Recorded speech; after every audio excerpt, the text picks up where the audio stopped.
la question qui est posée ici, revenus ou dépenses pour l'État, est très large. En fait, il y a une distinction, je pense, qui est essentielle à faire au départ. Par rapport au financement des universités puis au financement de l'État, les questions sont assez séparées. Puis il y a un moment donné, je crois, si je ne m'abuse, en février dernier, où la ministre Courchaine, alors ministre de l'Éducation, avait comme laissé entendre qu'on pourrait peut-être hausser les frais de scolarité pour diminuer le déficit du Québec. Cette idée-là, à moi, me paraît inacceptable. En fait, la hausse des frais de scolarité, augmenter la contribution étudiante au financement des universités, c'est, quant à moi, clairement une avenue pour augmenter la qualité de la formation universitaire et certainement pas pour aller rembourser l'État qui est déficitaire. Donc, une première distinction par rapport au titre du débat. J'imagine que les questions qu'on va aborder s'y retrouvent quand même liées d'une façon ou d'une autre.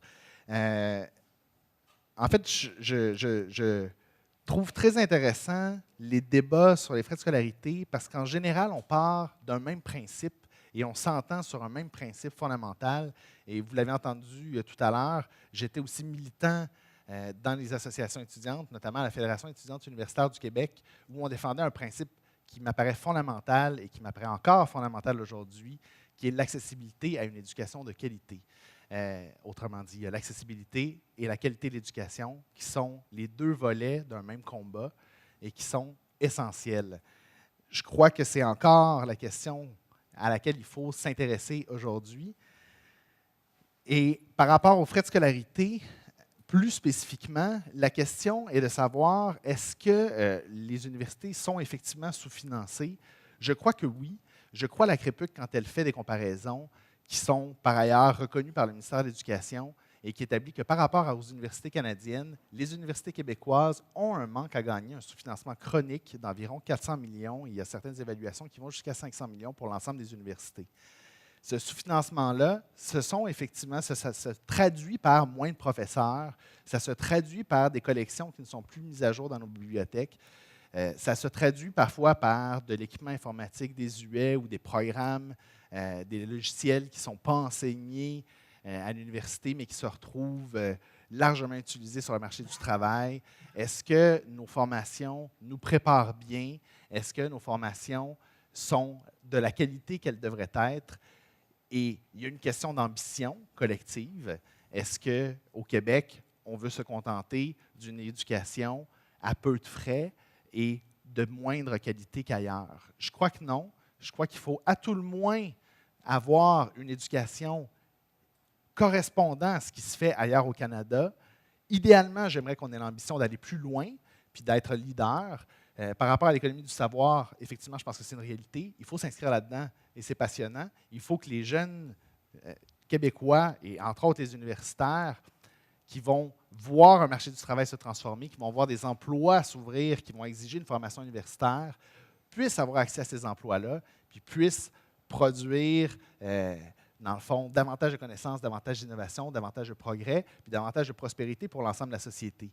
Ça rejaillit sur l'ensemble de la société, l'éducation universitaire, et à ce titre, c'est justifié que ce soit financé de façon massive, de façon très importante, entre autres par l'État, mais aussi par les étudiants, pour la simple et bonne raison que les étudiants sont bénéficiaires aussi de leur propre formation. Et puis, je vous dirais en fait que la contribution étudiante, ce n'est pas qu'une question d'augmenter les frais de scolarité, c'est une question d'augmenter la contribution étudiante en général. D'une part, je vous dirais que la hausse des frais de scolarité, par exemple à la moyenne canadienne, on peut regarder qu'est-ce que ça donne par secteur, etc. Je pense qu'il y a une question d'équité qui doit être défendue ici, puis c'est drôle parce qu'on utilise un peu le même vocabulaire. Pour moi, une hausse équitable des frais de scolarité, c'est une hausse qui demande un effort équivalent à différents étudiants selon leur secteur d'études. Et à l'heure actuelle, ce n'est pas le cas. Et la modulation, dans le fond, des frais de scolarité a cet avantage-là d'aller chercher, dans le fond, un effort supplémentaire chez des étudiants pour qui la formation est très coûteuse et à la limite pour qui des espérances de gain, une fois diplômés, sont aussi élevées. À l'heure actuelle, ce n'est pas le cas et laissez-moi vous donner un exemple. Les étudiants en lettres, en sciences humaines, par leurs frais de scolarité, paient environ 40 du coût de leur formation. Un étudiant en médecine vétérinaire ne paie que 6 de sa formation, en médecine, environ 12 Quelque part, je comprends que les universités mettent énormément de financement dans certaines formations parce qu'elles doivent répondre à un certain nombre de standards, etc. Mais quelque part, il m'apparaît inéquitable de demander à l'étudiant qui bénéficie d'une formation très coûteuse et qui a une espérance de gain très élevée de payer moins en proportion qu'à un autre étudiant en lettres, en sciences humaines. 40 versus 6 l'écart est énorme. Et j'utilise cet exemple-là pour montrer que dans ce cas-ci, l'égalité du montant exigé à tout le monde ne rime pas avec l'équité qu'on exige. Donc, pour moi, de réfléchir en termes de modulation des frais de scolarité, c'est de rétablir un système de contribution étudiante plus équitable. C'est aussi, et puis il faut le mentionner, et je veux le faire absolument ici, c'est aussi de demander un effort plus grand aux étudiants, mais pour une qualité plus grande. Et effectivement, on a vu, à la limite, ce qu'on pourrait appeler un effet d'éviction dans le passé. Il y a des hausses de frais de scolarité qui ont servi à un retrait du financement public. Il ne faut pas que ça se produise. Il faut que le gouvernement s'engage à maintenir sa part de financement constante dans le temps. Puis constante, je parle d'indexé aussi. Autrement dit, l'argent qui va être prélevé par une hausse de frais de scolarité, par une hausse de contribution étudiante, doit être réinjecté dans les universités parce que ce qu'on va demander aux étudiants, puis je pense que c'est ça qui est acceptable pour les étudiants, c'est de payer un peu plus, d'avoir un peu mieux comme qualité et de continuer comme ça jusqu'à temps d'avoir à tout le moins une qualité d'éducation universitaire équivalente à ce qui se fait ailleurs au Canada. C'est un premier point par rapport à la qualité. Je pense qu'il y a une question aussi, puis on soulevait là, les questions posées par la ministre, il y a une question aussi de trouver une solution qui soit pragmatique. Effectivement, hausser les impôts, ce serait très difficile, et non seulement parce que la ministre déclare son intention, mais parce que politiquement, ça serait très difficile, peu importe quelle position la ministre prendrait. Par ailleurs, non seulement d'augmenter les impôts, mais de demander à l'État, par exemple, d'en faire davantage, ce serait aussi très difficile parce que la situation financière n'est pas très bonne, mais au-delà de la conjoncture, parce que de façon structurelle, l'État investit beaucoup dans l'éducation universitaire. En fait, on parle d'environ 1,8 du PIB au Québec qui est investi par l'État dans les universités, contre 1,5 ailleurs au Canada. Évidemment, il y a une différence de PIB entre le Québec et ailleurs. On est un peu moins riche qu'ailleurs. C'est pour ça que l'effort doit être un peu plus grand, mais l'État fait cet effort supplémentaire. C'est difficile de lui demander d'aller chercher de l'argent ailleurs et de couper ailleurs pour investir dans les universités. Finalement, je voudrais parler de l'accessibilité. C'est le deuxième principe, ou voire le premier, parce que c'est l'accessibilité à une éducation de qualité. Effectivement, on ne s'entend pas sur l'impact des frais de scolarité sur l'accessibilité. La décision d'aller étudier ou de continuer à étudier une fois qu'on y est, elle est conditionnée par un ensemble de facteurs. On renonce, on fait un sacrifice, on renonce à plusieurs choses et en fait, on supporte un coût comme étudiant pour avoir un bénéfice plus tard avec un diplôme qui va nous apporter des revenus supplémentaires, une situation intéressante, un emploi qu'on désire et qu'on aime, pour lequel on a une vocation. Les coûts sont multiples. Il y a les droits de scolarité, mais il y a aussi, par exemple, les frais de subsistance qui sont généralement beaucoup plus élevés que les droits de scolarité en tant que tels. Et qui plus est, il y a aussi le choix de ne pas travailler, donc de se passer de revenus de travail pendant 3, 4, 5 ans pour aller étudier à l'université. Et pensons à un salaire de 30 000 par année pendant 3 ans, c'est 90 000 auquel on renonce. Les frais de scolarité, ça représente donc une somme marginale par rapport à l'ensemble de ce qu'on sacrifie pour aller étudier, mais sachant aussi que c'est rentable. En fait, l'éducation universitaire, c'est un peu le seul billet de loterie qu'on peut acheter en étant garanti de gagner. C'est un excellent investissement sur le plan personnel.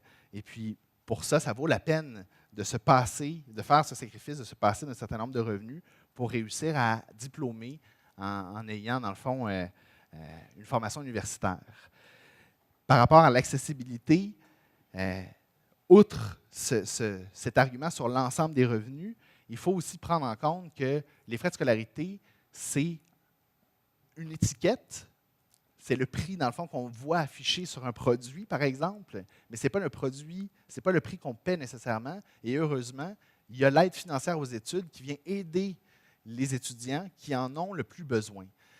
Parce que les frais de scolarité, c'est le même prix pour tout le monde. Et quand on disait, dans le fond, que c'était régressif, mon problème, c'est qu'à l'heure actuelle, une hausse des frais de scolarité, c'était régressif. À l'heure actuelle, le même prix pour tout le monde, c'est régressif parce que quelqu'un qui a beaucoup d'argent, qui a les capacités financières de payer davantage, paie le même prix que tout le monde. Et celui qui a vraiment de la difficulté paie le même prix que tout le monde. Et heureusement, il y a l'aide financière aux études qui vient aider ceux qui en ont le plus besoin pour pouvoir aller à l'université et continuer d'étudier. Alors, c'est vraiment pour moi l'aide financière aux études qui est le programme qui garantit l'accessibilité à la formation universitaire. Il ne faut pas le négliger parce que si on augmente les frais de scolarité, il faut augmenter l'aide financière et particulièrement les bourses. Finalement, et j'arrive à la fin, il ne faut pas oublier que les frais de scolarité, bon, d'une part, c'est une petite partie. D'autre part, il y a l'aide financière qui compense. Puis d'autre part, dans différents secteurs, il y a gratuité ou un prix très faible en théorie, puis il n'y a pas nécessairement accessibilité. Et que la gratuité ne rime pas avec l'accessibilité, c'est peut-être pas intuitif à prime abord, puis pourtant, vous le savez, pour voir un médecin spécialiste, c'est censé être gratuit, mais d'y avoir accès, ce n'est pas toujours simple. Pour les garderies à 7 $, il y a plein de familles qui trouvent que, mon Dieu, ça ne coûte pas cher, mais bon sang, je n'y ai pas accès.